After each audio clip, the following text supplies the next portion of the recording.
Selamat sejahtera kepada semua murid-murid SJKC Pasir Putih 2, terutamanya murid-murid uh, tahun 5. Pada hari ini kita akan belajar bahasa Melayu, iaitu kemahiran menulis. Untuk hari ini topik kita ialah bina kerangka kekarangan. Tema hari ini ialah pertanian dan peternakan. Untuk hari ini topik kita menjurus kepada 3.3.4, iaitu membina kerangka dan menulis karangan berbentuk naratif dengan betul, iaitu karangan jenis cerita. Okey, untuk pembelajaran kali ini kita berfokuskan buku teks tahun 5 SJKC pada muka surat 149. Sebelum kita memulakan pembelajaran kita pada hari ini, kalau boleh semua murid bolehlah subscribe, like dan share channel cikgu ini supaya cikgu boleh bersemangat atau lebih bersemangat untuk membuat video-video tentang pembelajaran. Okey, kita teruskan. Okey, ini ialah gambar di dalam buku teks buku surat 149. Okey. Tema ialah tema pertanian dan peternakan. Okey, ini adalah gambarnya. Kalau boleh keluarkan buku teks, tengok dan lihat apa yang ada dalam gambar ini. Okey, untuk hari ini, apa yang perlu kita buat? Arahan dan tindakan. Menulis karangan berdasarkan rangkai kata dan gambar yang diberi. Tengok, rangkai kata telah diberi, dan juga sedikit gambar situasi atau keadaan, dan juga akhirnya penutup itu diadakan ada rangkai kata. Okey, langkah-langkah yang perlu awak buat. Baca dan fahami rangkai kata dan gambar. Jika tidak faham ayat atau perkataan, bolehlah merujuk pada kamus. 2. Bina ayat pendek atau perluasan ayat perenggan demi perenggan. Maksudnya, jika awak lemah, awak hanya bina ayat pendek saja. Jika awak mahir atau rajin ataupun anda bijak, bolehlah menggunakan perluasan ayat menggunakan apa? Kaedah sukat itu. Okey. 3. Salin semula dalam bentuk tulis dalam perenggan. Salin semula dalam bentuk tulisan dalam perenggan. Bentuk tulis dalam perenggan. Maksudnya, bila awak sudah siap semua ini, kemudian awak salin semula dalam bentuk program. Tulis di dalam kertas ujian ataupun foolscap paper. Okey. Sebelum itu, awak kena semak ejaan dan kesalahan tanda baca. Selepas semak dalam baca, sudah rasa sudah okey semuanya, awak ambil gambar, snap gambar dan masukkan ke dalam Google Classroom. Lepas itu, cikgu akan semak hasil kerja awak. Okey. Kita lihat langkah demi langkah. Untuk pendahuluan. Okey. Usahawan tajuknya ialah, karangan ini ialah usaha ikan keli. Apa itu ikan keli dalam bahasa Inggeris? Ikan keli ialah catfish. Biasanya awak goreng catfish ni ya. Catfish ni atau ikan keli sangat murah harganya. Ia ialah ikan air tawar. Apa maksud ikan air tawar? Ikan air tawar ialah ikan yang duduk dalam sungai, tasik. Itu ikan air tawar. Kalau ikan air masin dalam laut. Itu. Okey, pendahuluan. Azim bercita-cita menjadi peternak ikan keli. Dan selain itu diberikan rangka kata ikan air tawar membantu bapa saudaranya. Bagaimana kita nak menulis? Kita hanya boleh menulis contohnya begini. Tengok. Pendek saja. Azim bercita-cita menjadi peternak ikan keli. Dia mahu menternak ikan air tawar. Dia juga mahu membantu bapa saudaranya. Ini adalah pendek saja. Ini contoh. Jika awak berkebolehan untuk menulis, silakan. Tapi inilah contoh. Yang warna merah itu hanya cikgu tambah. Okey, cikgu tambah saja. Tambah untuk rangkai kata yang telah diberikan. Dia. Okey, dia ini merujuk kepada siapa? Dia ini merujuk kepada Azim. Kita gunakan kata ganti nama diri orang kedua. Okey, dia ini kita gantikan. Tapi dia ada yang pertama, ayat kedua. Dia juga pada ayat ketiga. Tapi kita nak membezakan ayat ini ataukah penurutan kepada idea, kita gunakan juga. Jadi ayat ini dia ada penurutan idea. Azim bercita menjadi peternak ikan keli. Dia mahu menternak ikan air tawar. Dia juga mahu membantu bapa saudaranya. Tetapi jika awak pandai, awak boleh tambah seperti contohnya begini.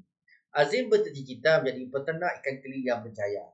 Dia mahu menternak ikan air tawar kerana harganya murah. Boleh tulis macam tu. Dia juga mahu membantu bapa saudaranya untuk memperluaskan perniagaan mereka. Jadi awak boleh tulis dan tambah menggunakan kaedah sukat itu untuk, supaya, kerana dia mahu menternak ikan air tawar kerana harganya murah. Awak boleh tambah ayat-ayat dengan menggunakan kaedah sukat. S ialah apa? S ialah supaya, U untuk, K kerana, A agar dan D dengan. Okey. Kita teruskan kepada ayat perenggan yang kedua ataupun perenggan isinya. Okey, ikan keli mudah diternak, murah harganya, disukai ramai. Kita boleh membina 3 ayat menggunakan rangkai kata yang diberikan. Contoh ayatnya. Azim mahu menternak ikan keli kerana ikan keli mudah diternak. Okey. Kan sudah bagi jawapannya, sudah beri dia punya rangkai kata, cikgu hanya tambah saja. Azim mahu menternak ikan keli kerana ikan keli mudah diternak. Selain itu, gunakan penanda wacana. Selain itu, kemudian, selepas itu, akhir sekali, itu penanda wacana. Okey, selain itu ikan keli murah harganya. Tengok. Ikan keli juga disukai ramai. Jadi, bila kita membina ayat, kita boleh sebutkan, kita gunakan subjek dan predikat. Kaedah skop. Azim mahu menternak ikan keli. Azim, siapa Azim? S, subjek. Menternak, apa? Menternak ialah kata kerja. Ikan keli ialah objek. Ini perluasan ayat. Kita menggunakan kaedah itu. Okay, selain itu, kita gunakan penanda wacana. Ikan keli murah harganya. Ikan keli juga. Bila tambah ayat ketiga, kita kena boleh gunakan juga, turut. Okey, begitu. Okey. Tengok yang ketiga pula. Ini cikgu tambah idea supaya awak boleh menulis. Okey. Mencari berdasarkan gambar itu, cikgu bagi rangkai kata. Yang pertama, mencari maklumat di dalam internet. Mendapat khidmat nasihat daripada Pegawai Jabatan Perikanan Malaysia. Tengok. Menjadi bersemangat. Okey, di situ ada kesalahan tata bahasa. Okey, apa dia kesalahan tata bahasa? Iaitu tanda baca. Cikgu betulkan. Apakah kesalahan tanda baca itu? Internet semestinya huruf besar kerana ia kata nama khas. Mendapat khidmat nasihat daripada Pegawai Jabatan Perikanan Malaysia. J huruf besar sebab ia Jabatan Perikanan Malaysia ialah kata nama khas. Okey. Menjadi bersemangat. Jadi macam mana awak nak menulisnya? Okey, cikgu betulkan. Tak mengapa. Okey. Jadi gunakan ayat yang ringkas. Siapa yang mencari maklumat? Azim selalu mencari maklumat dalam internet tentang ikan keli. Tentang apa? Tentang ikan keli. Dia mencari apa? Tentang ikan keli. Dia turut. Tengok. Dia turut, cikgu tambahkan penggunaan, dia turut mendapat khidmat nasihat daripada Pegawai Jabatan Perikanan Malaysia. Tengok. Ada pegawai datang untuk memberi khidmat nasihat. Azim kini menjadi bersemangat untuk menjadi peternak yang berjaya.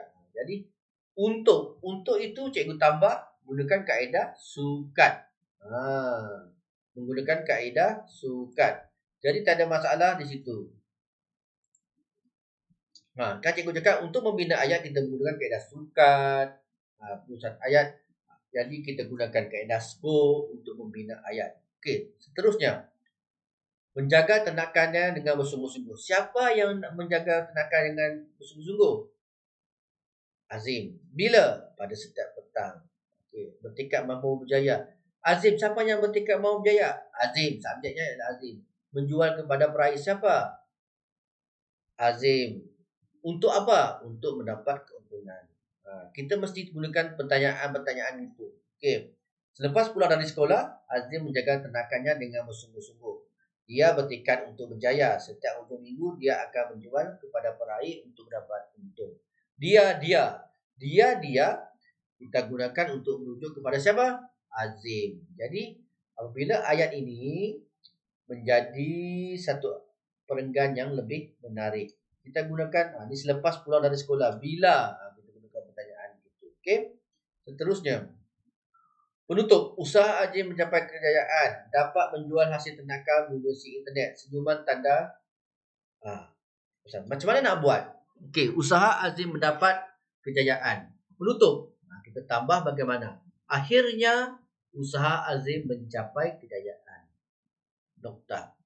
Kita tadi dah, siapakah Azim? Ayat kedua pula, kita gunakan apa? Nak tulis Azim lagi? Tidak, kita gunakan dia. Dia dapat menjual hasil ternakan menerusi internet. Dia, bila dia saja tak cantik, jadi kita gunakan juga, serta, atau apa tu? Tu juga, akan. Kita tambah ayat itu bagi ayat yang menarik. Usaha. Okey. Akhirnya usaha Azim mencapai kejayaan. Dia juga dapat menjual hasil ternakannya menerusi internet. Dia senyuman tanda kebesaran. Macam mana nak bina ayat? Okey, ini cikgu beri pada awak untuk membina ayat. Cuba buat karangan ini. Penutup ni cuba buat sendiri. Cikgu nak lihat anda bolehkah buat sendiri atau tidak. Okey. Jika anda buat, anda salin semula apa yang cikgu telah ajar ni, antaranya pendahuluan, isi 1, isi 2, isi 3 dan penutup isi 1, pendahuluan, isi 1, isi 2 dan isi 3. Kalian atau murid-murid boleh buat sendiri. Boleh buat sendiri menggunakan apa yang cikgu telah berikan. Kalau pandai ataupun berminat, boleh tambah lagi ayat itu dengan menggunakan perluasan ayat. Untuk penutup, cikgu nak awak buat hasil awak sendiri tanpa menggunakan apa yang cikgu beri. Okey. Jika sudah siap, tulis karangan awak di mana? Tulis karangan awak di Google, bukan di Google Classroom. Tulis ayat di testpad ataupun kertas ujian. Kemudian tangkap gambar dan masukkan ke dalam Google Classroom. Okey? Cikgu bagi masa sehingga 2 hari untuk awak buat tugasan ini. Okey? Tulis cantik-cantik dan pastikan tiada kesalahan ejaan. Bila awak sudah hantar, cikgu akan semak hasil kerja awak. Jika sudah bersedia, good luck dan selamat mencuba. Terima kasih.